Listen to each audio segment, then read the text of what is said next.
আসসালামু আলাইকুম সবাইকে।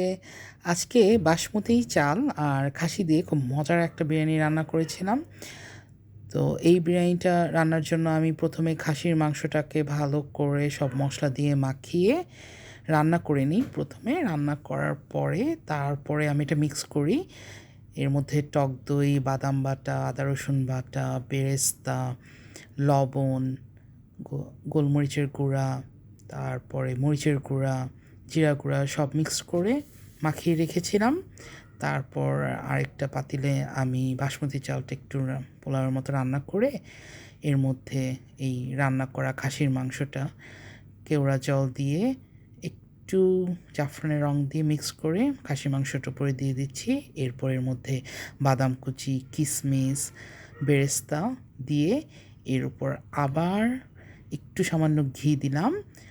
আর আবার বাসমতি চালটা দিয়ে এভাবে আমি ৩ বার করে পার্ট করে করে দিব। এখন আবার সেম প্রসেসিংয়ে কেওড়া জল আর জাফরানের রংটা দিয়ে কিছুক্ষণ ভাপে রাখবো। এখন তৈরি হয়ে গেল আমার খুবই সুস্বাদু মজাদার খাসির বিরিয়ানি।